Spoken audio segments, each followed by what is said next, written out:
те проучих, нали, честно казвам. Много впечатляващо. Естествено, че за теб не може всичко да се прочете. Трябва толкова много време и задълбочено, че да бъде. Но ми прави впечатление, че ти обичаш да се ровиш в историята. Повечето ти творби, нали, такива големи, са свързани с историята. На радиото, на театъра. Да, така се случи наистина.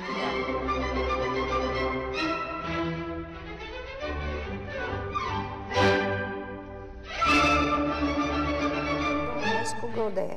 Полин Виардо, която играе в Травята и какво беше още. Май Лучия ди Ламермур. И той бяга от училище с бандата да гледат опера. Разбираш ли? И те са тук 2-3 дни. Те са влюбени в Полин Виардо, всички момчетите и така. Естествено. И решават, че той като главатар, най-така око мъж, той ще й поднесе цветя. Откъде да вземат цветя? Нямат пари. От някоя градинка. От някоя градинка. Влиза в градинката, той открадват цветята, правят букета, обаче прескачайки оградата на градинката си изкъсва панталона и то тук отзад на неудобно място. И вече наближава спектакъла, няма време да иде да се преоблече. И какво става? Решават, че там някакси така ще прибере отзад, нали, скъсаното и ще внимава как излиза на сцената, за да поднесе цветята. Когато завършва спектакъл обаче, той толкова е повлиян от красотата на музиката, от всичко това, което е преживял, че забравя за скъсания си панталон и излиза на сцената, поднася цветя и отзад лъсва. Да.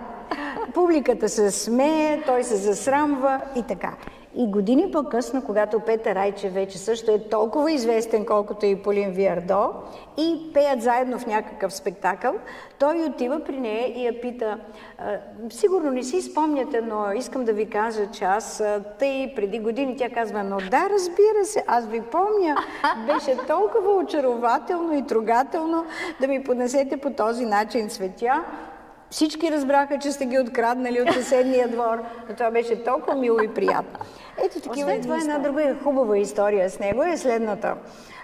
Когато прави в София този национален конкурс за солисти на Варненската опера, още там харесва Лиляна Анастасова, която е баба на Борис Луков, на този сега известен тенор, наш тенор, който ще пее, между другото, някъде в Коледния музикален фестивал, мисля, отново.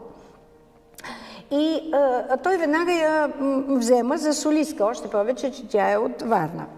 Но идвайки тук във Варна, не забравяйте, че става дума за 1947 година, когато народната власт е само на 3 години и е много силна. И го привикват Петър Райчев в партийния комитет и му казват: другарю Райчев, не може да използвате Лиляна Анастасова като солистка. Нека бъде там да пее в хора, но тя не може да бъде солистка, защото произхожда от заможно семейство. Заможно семейство, не кой знае какво, но все пак, може би в сравнение с останалите, по-скоро не заможно интелигентно семейство. И тогава Петър Райчев казва следната велика, превърнала се в последствие в крилата фраза: в операта аз работя с солисти, а не с активисти. Точка. Браво! И я взема за солистка. И тя е първата голяма примадона се е казвало тогава. Голяма прима на Варненската опера. Прекрасна певица.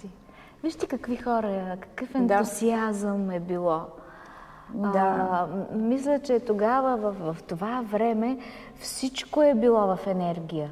Нали, то тогава се е развивало всичко. И строителство, и икономика, нали, всичко. Това са били години на възход във всяко едно отношение. Може би едни от най-големите артисти. Аз още веднъж искам да кажа благодаря за този подарък. И да кажа комплименти на госпожа Виолета Тончева за нейния труд и за това, че тя е толкова отдадена на изкуството на операта и винаги разказва интересни неща. Затова ние ще се срещнем отново с нея. Оставаме вратата отворена, госпожа Тончева, за още такива интересни разкази. Благодаря. Вие сте енциклопедия. Благодаря на вашия екип, от името на нашия екип, от името на екипа на Летописа на Варненската опера. Благодаря. Ами до нови срещи отново. И нека да кажем още нещо, да не забравим, че да благодарим на госпожа Даниела Димова, тъй като от наше име, тъй като тя като директор на Музикално-продуцентския център, мисля, че менежира и насърчава да се случват точно подобни неща. Общо взето, едното без другото не може. Комплименти за всички, които се занимават в тази сфера, бих казала. И за целият екип на операта. Ами, чао! Чао, ние не можем да се разделим. Не може да се точно. Щях да кажа нещо добре, че се замлъкнаха. Защото трябва да се сложи край, да. Да. Не, наистина то е... Не, факта, по времето на мандата на Даниела Димова стана летописа на театъра, юбилейния албум на театъра, сега летописа на операта и дай Боже да излезе и юбилейния албум. Това е една история, това е... Аз проверих, между другото, има книги, летописи за други оперни театри.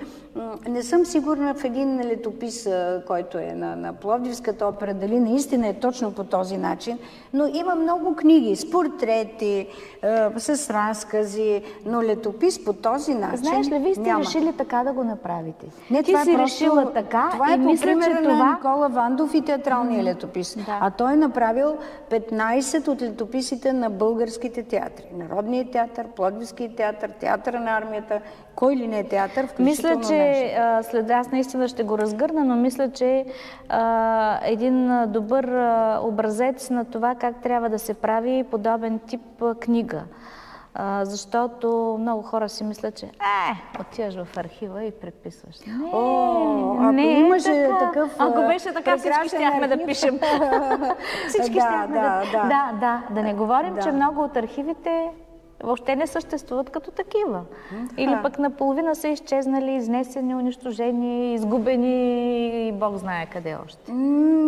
Да, за съжаление. Може би, знаеш ли какво си мисля? Може би на времето не са отдавали толкова значение на това да създават архив. Хората в еуфорията си да създават изкуство, може би това е било на заден план. Не знам дали е така. Не мисля. По-скоро тези административни промени на институциите, оттам идва това, всичките тези реформи, които идват отгоре и са направени не по творчески правила, по някакви други закони, намерения, съображения, политкоректност и така нататък, знам ли. Но аз съм щастлива, защото независимо от цялото това развитие административно, за което говорих,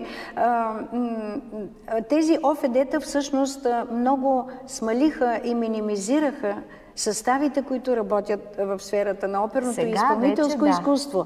И от ОФД-тата в някои градове след това останаха само камерни оркестри, симфониета. Оперно-филхармонично. Тоест опера, филхармония в едно, ама нито е опера, нито е филхармония. Има така... И много хора тогава са останали без работа. Но ето, че сега, слава Богу, през 2010 година отново се възвърна в целия блясък статута на Държавна опера Варна, с всички състави. Оркестър, опера, балет и всичко това. И това е много важно. Тоест, творците доказаха, че имат право да работят, да се разрастват. И ще видите в съпоставката на състава 1947 година и състава 1922 година колко по-голям е състава на Варненската опера. И колко остарял е вече този летопис 2 години след юбилейната 2022 година. Сега нашия балет наброява някъде около 80 души. И не само балета, и другите състави. Тоест, когато има творчество, когато има енергия, когато има публика, има визия за бъдещето, нещата се развиват и творците се утвърждават. Има градове, в които е имало опера, сега вече няма. Плевен, например. Това не значи, че в Плевен има по-малко почитатели на оперното изкуство, отколкото във Варна, но е много сложно всичко това за обяснение. Така или иначе, държавният контекст за развитие на изкуството е много, много сложен и не винаги поощрява творците. Мисля, че днес артистите в България се радват на едно добро отношение от страна на държавата към тяхното изкуство. Разбира се, че винаги има още какво да се желае винаги повече, има още какво но да се желае. определено. Да. И хората се отвориха някакси към изкуството. Да. Мое лично виждане, нали, виждам, че все повече хора и това стана след желаят, пандемията, нали така? След защото пандемията. тогава някак си зажадняхме. Желаят да се докоснат до изкуството и идват с удоволствие. Нали, такива са нашите впечатления. Да, наистина е така. И не само в Варна, в Варненската опера и Варненския театър, в цялата страна броя на зрителите се увеличава, интереса се увеличава, което е прекрасно. Което пък стимулира артистите да дават все повече и повече от себе си. Защото какво е едно изкуство без публика? То не е самоцел. Да, то просто няма да е изкуство. Трябва да има отсреща, кой да... нищо, ние за трети път може да кажем чао. И да продължим да си говорим. Наистина ми е много приятно. Много ми е приятно, да. Аз пак казвам, че ние ще се видим допълнително и може би ще имаме по-специфични вече въпроси относно това, но много впечатляващо и морско. Това не е случайно избрано. Да. Почти като моряшка фланелка. Точно, това исках да кажа, да. Много свежо. Дизайнът е много хубав, приятен. Подобен е, впрочем, и дизайна на летописа на Варненския драматичен театър, но там цветът е червен. Общо взето така сме приели червения цвят за театъра, синия за операта. Все пак да има разлика, но понеже сме заедно в тази обща организационна структура и затова има и така сходни моменти в визията. Разбира се, трябва да има приемственост. Още веднъж да се похвалим.